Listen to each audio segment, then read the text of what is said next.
I don't know about you, but I'm done with the established watch brands. Not bored, done. So done, in fact, that I've started mentally liquidating my so-called luxury collection and replacing them with things that are actually interesting. The Tag Heuer? Gone. The Tudor? On borrowed time. The Tissot? The Rado? The Oris?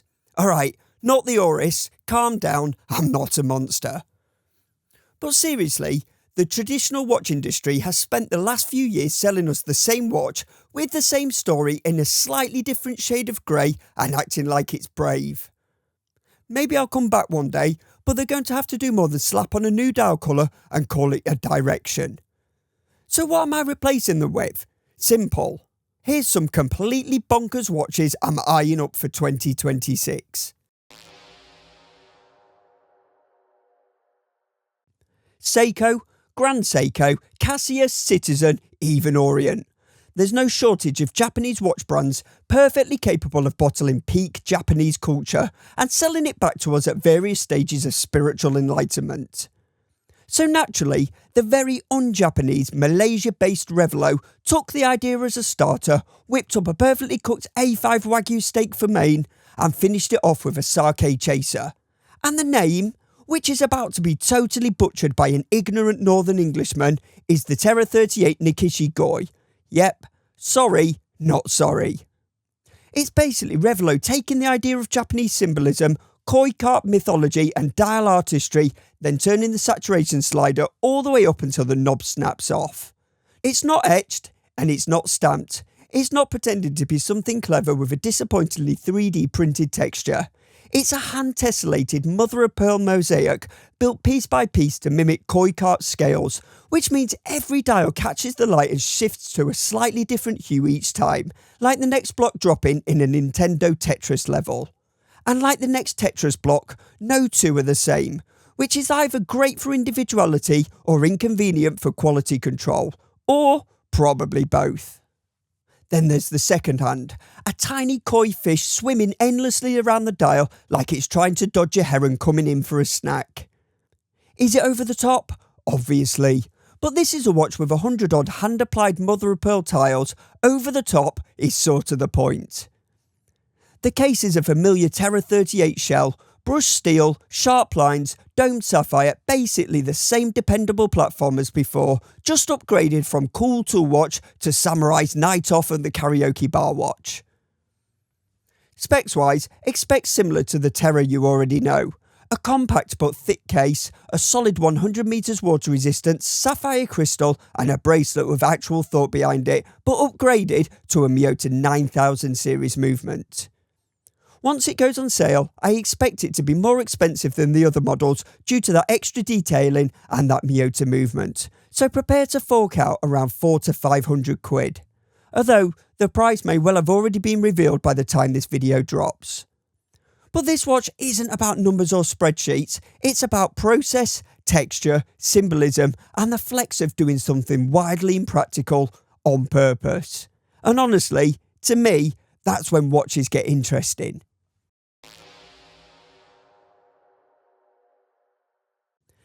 It's probably not for you, but the thought of wearing an instrument panel from the HMS Invincible during the Falklands War sounds like something I desperately need in my life. Because this doesn't look like a watch, it looks like a piece of early 80s Royal Navy hardware that's been downsized and released to the public once everyone agrees on the naming rights.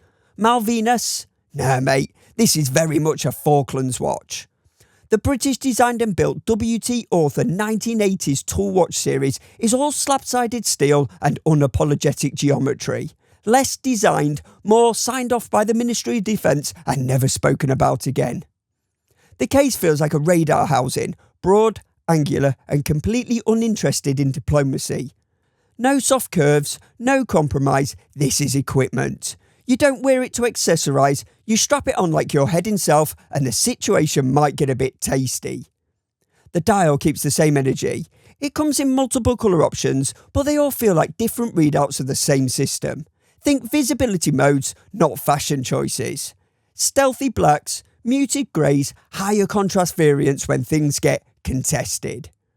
Nothing decorative, Nothing sentimental, just information clearly presented, ideally before anyone starts disagreeing about who owns the penguins. Inside all that steel is a surprisingly slim, refined Miyota 9015 movement, which feels very on theme. A composed, disciplined mechanism sitting inside something that looks ready for an argument. Brutal exterior, surgical internals, no panic, no drama. At around £495, it sits in a refreshingly honest place.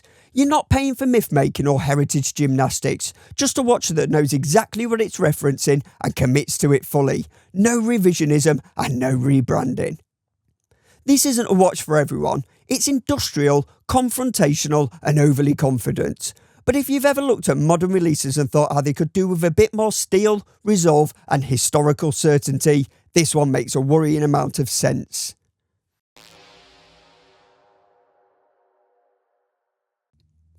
I don't know how else to describe this, but the Radcliffe Landstan Sonor feels like a love child of the Grand Sonori and a Christopher Ward bel canto that was adopted by a British Leyland worker at the Cowley car plant and raised on lukewarm tea and redundancy packages. And I mean that as a compliment.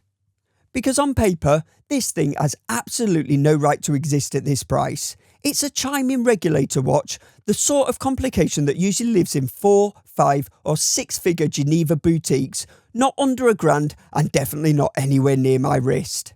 Yet here it is, loud. Maybe as unpolished as a barn-fine Morris Minor, I don't know, but here it is all the same. Visually, it's pure mechanical theatre. The dial doesn't tell the time so much as put it on display. Scattered across multiple layers like someone pulled apart a traditional watch and decided not to put it back together properly. Regulator layout, exposed mechanicals, big dome sapphire, it feels more like an A-series engine rebuild that's been put together by someone with a dodgy Haynes manual than a dial. But somehow, it still fires up. And then there's the chime. A complication that normally comes with velvet ropes and hushed voices, here delivered with a straight face and a very reasonable price tag. Like a budget Grand Sonore that's had a few pints and now wants to chat up the classiest woman in the pub. That's where the bel canto comparison comes in too. The same core idea, accessible chiming, visually expressive and designed to be interacted with, but interpreted with a bit more grit. And honestly, that's half the charm. Inside it's a modified Miyota 9015, keeping everything in check whilst the rest of the watch has a bit of a moment. Sensible, reliable and doing the donkey work while the dial sings along to Bohemian Rhapsody. At around £900, it isn't pretending to be haute horology. It's doing something far more interesting, taking a wildly ambitious idea and dragging it down to a price point where normal people can actually experience it. Is it built like an Austin Allegro? Possibly. Is it designed like a Rolls-Royce Silver Cloud? Absolutely.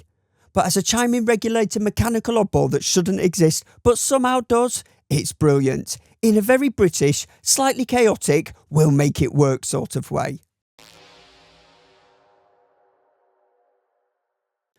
I don't know what it is about aviation watches, but the moment a brand stops pretending the watch is the centre of the universe and instead builds it like a navigation instrument, I'm already paying attention.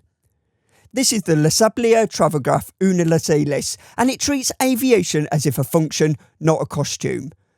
An instrument that still relies on paper charts, celestial references and the confidence of knowing where you are by just looking out the cockpit window. The entire design is built around motion, not as a metaphor, literally. The dial is constantly rotating, shifting, referencing itself until you get the impression the Earth isn't orbiting the Sun is tracking the watch trapped in its own gravitational pull. It's disorienting in the right way, like proper navigation should be.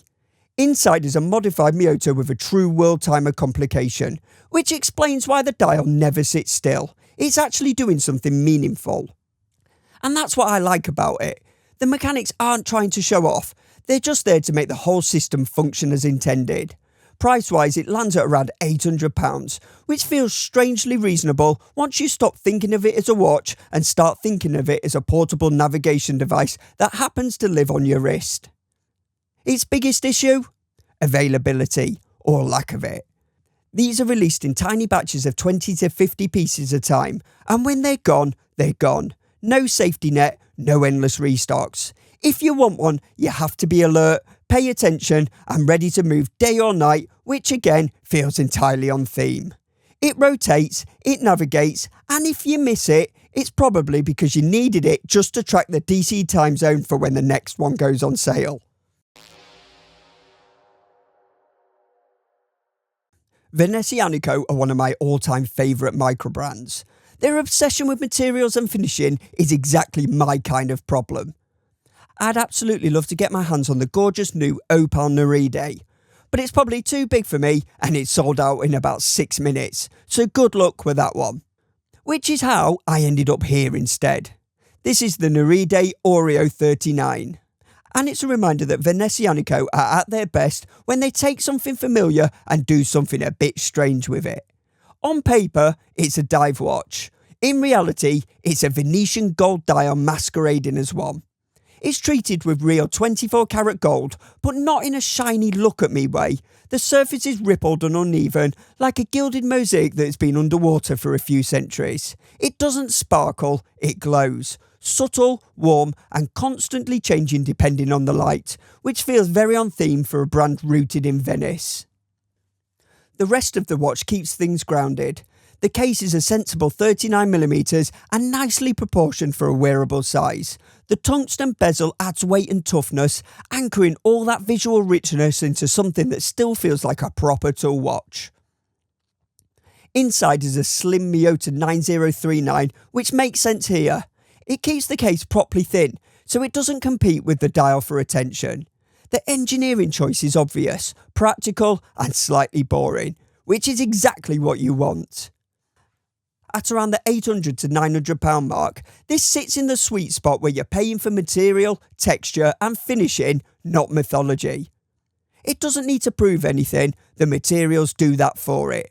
And honestly, that's why it works. In a sea of safe divers, the Narid Oreo feels cultured, considered and slightly indulgent, without tipping into nonsense. If the Opal is the headline act everyone's fighting for, this feels like the connoisseur's choice, and I'm perfectly fine with that. Thanks for watching, please like and subscribe, and I'll catch you in the next one.